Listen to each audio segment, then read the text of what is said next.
semangat, kita masih di Islam itu Indah. Buat jamaah yang baru saja bergabung, hari ini kita sedang membahas tema Ya Allah aku sakit hati. Biar gak sakit hati disimak, disiapin catatannya, kita belajar pagi hari ini ya jamaah ya. Aku punya tayangan lagi nih, punya istri kok gampang salah paham. Kita lihat tayangannya, silakan. Paham. Sering terjadi ya. Sering terjadi. Kalau begitu kita bahas mengenai salah paham. Kalau kita disalahpahami, dijauhin orang, digosipin, dikeluhin, disakit hatiin. Kalau kita doain lagi orang itu. Ya, termasuk kita cepat. digosipin gitu ya. Dijabah juga kah? Apakah? Atau karena ada masalah tertentu yang akhirnya kita digituin sama orang, tetap dijabah juga kah? Ustazah Lulung mohon penjelasan. Penasaran ya? Penasaran dong, silakan. Baiklah, terima kasih Kak Sony. Mohon izin lagi guru-guru, Ustaz Syam, Ustaz Maulana, serta bunda-bunda, serta ayahanda semuanya. Jamaah! Yeay! Oh, jamaah. Yeay! Alhamdulillah. Kalau kita salah paham sama suami bisa kita omongin, kita obrolin. Kan namanya rumah tangga adalah komunikasi, ngobrol isinya ya. Tapi kalau ternyata yang salah paham sama kita adalah orang lain, mungkin saudara, temen, dijauhin, digosipin, padahal kita tuh nggak salah. Nah, kita pakai aja jalur langit. Doa kita dijabah loh, karena air mata kita menangis ketika sakit hati atau ketika sedih, itu air mata yang dicintai oleh Allah Subhanahu wa Ta'ala. Jadi, pemirsa, kalau ada yang bikin kita sakit hati segala macem, ya namanya juga hidup, ya kan, penuh dengan ujian. Kalau penuh dengan cucian, namanya laundry. Ya. Bukan gitu Bu, daripada bengong, tepuk tangan lagi dong. Ya Allah, tepuk tangan aja gimana sih. Jadi kalau yang kita ngomongin masalah air mata, sedih, biasalah namanya manusia. Wa ainu ridho angkuli aibin kalilatin. Orang kalau ada yang namanya ridho sama kita, senang sama kita, cinta sama kita, kita dibagus-bagusin. Bener gak sih? Misalnya ada orang gak suka sama saya, dijelekin kan. Maka yang suka sama kita, enggak kok dia gak begitu. Tapi kama anna ainu suhti itu bedil masawiya. Tapi orang kalau udah benci matanya, udah gak suka sama kita, sebaik apapun kita, tidak ada kebaikan di matanya. Langsung digosipin, dipitnah, di ini. Yang pertama, teteskanlah air mata kita di hadapan Allah Subhanahu wa Ta'ala. Karena air mata ketika kita sujud kepada Allah, bertahajud, akan menambah makom mahmuda, tempat yang terpuji, dan kita dijaga kemuliaannya oleh Allah Subhanahu wa Ta'ala. Dan pasti dijabah, ya gak sih? Kita lawan dengan jalur langit, saudara-saudara. Yang kedua, air mata mendengar ayat Allah. Kita ngajiin aja, bacain Al-Fatihah, doain dia. Kenapa? Hamba-hamba Allah yang penuh kasih sayang di hatinya, boleh digosipin, boleh diomongin, tapi kita mintanya sama Allah. Kenapa? Ibadur Rahman, hamba Allah yang penuh kasih sayang, berjalan di muka bumi dengan santai. Tapi ketika dia dijailin, digosipin, tobahumul jahilun, digosipin, ditegur dengan orang yang jahil, qalu salama. Dia hanya bisa mendoakannya. Ya gak sih? Itu baru keren. Namanya kan kita ibu-ibu pengajian. PKK. Tuh 2, 3. PKK. Pengajian ke sono ke sini. Mondar mandir. Ya kan? Pengajian kaditu kadieu. Tapi masih cuma didoain doang, gak mau disamperin gitu atau misalnya ini. Konfirmasi. Ya kan? Beng, kenapa? Jangan daripada maksudnya doa boleh, tapi doa boleh. Tapi gitu. tetap kita konfirmasi. Ada apa? Kamu kenapa? Kok benci banget sama saya? Bukan saya. Iya. Terima kasih Ustazah Lulung ya. Tepuk tangannya dong untuk Ustazah Lulung. Masya Allah, tabarakallah. Ustaz Syam, lagi nih Ustaz. Udah buat baik tapi masih dibalas buruk. Harusnya gimana? Balas lagi buruk atau gimana nih? Masa cuma doain lagi doang aja? Oke, siap. Silakan Ustaz Syam. Guruku Ustaz Maulana, Bunda Lulu, Mas Soni, para alim ulama yang dimuliakan Allah Subhanahu wa Ta'ala. Kita membuka Al-Quran surah Al-Qasas ayat 23-24. A'udzu billahi minasy syaithanir rajim. Allah. ولما ورد ماء مدين وجد عليه أمة من الناس وجد عليه أمة من الناس يسقون ووجد من دونهم امرأتين تزودان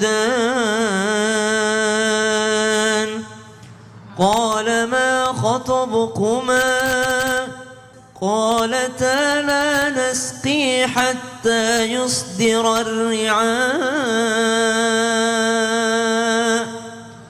وأبونا شيخ كبير فسقى لهما ثم تولى إلى الظل فقال رب إني لما أنزلت إلي من خير فقير. Allahumma arhamna bil Quran. Ayat tadi adalah kisah tentang seorang nabinya Allah yang sedang berbuat baik tapi malah dikejar-kejar. Pada saat itu Nabi Musa alaihissalam memang sedang mendamaikan orang yang sedang berkelahi, tapi tanpa sengaja beliau mendorong ataupun mungkin bahkan hanya untuk memisahkan, tapi meninggal dunia orang yang dihalangi tadi. Maka subhanallah dikejar-kejarlah Nabi Musa alaihissalam.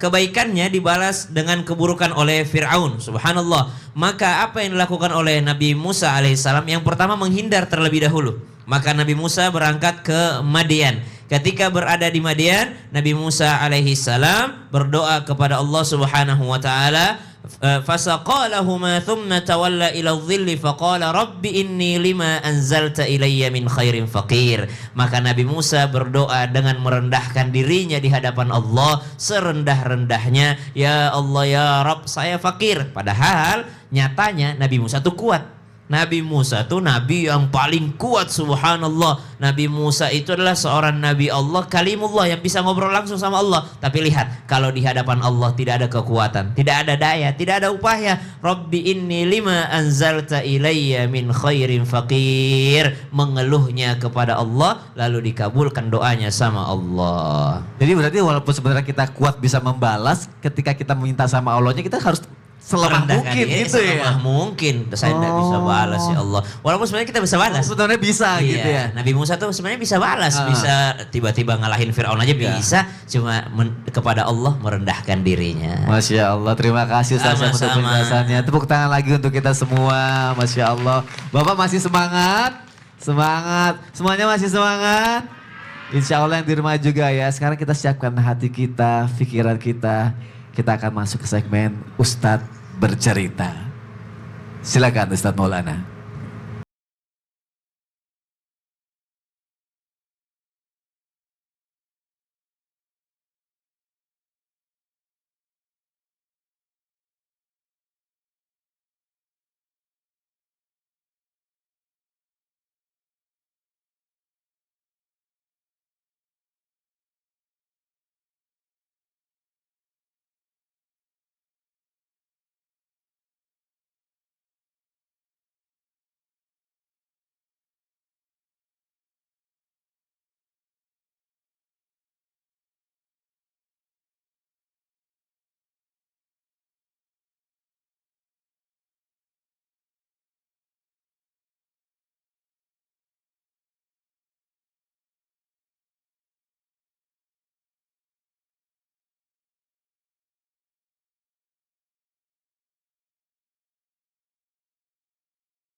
Ya Allah, bukakanlah, tampilkanlah, perlihatkanlah kepada orang bahwa aku tidak berbuat zalim.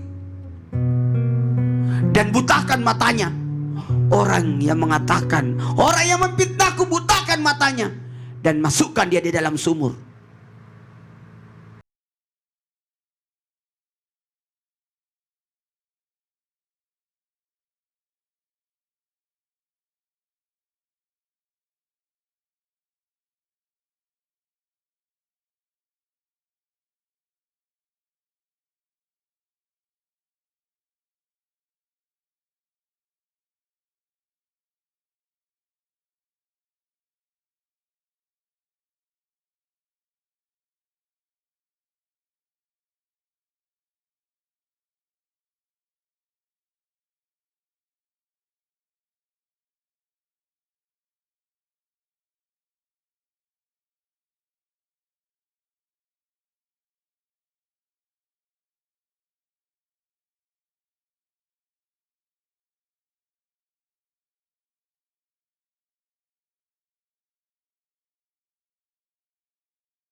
Alhamdulillah.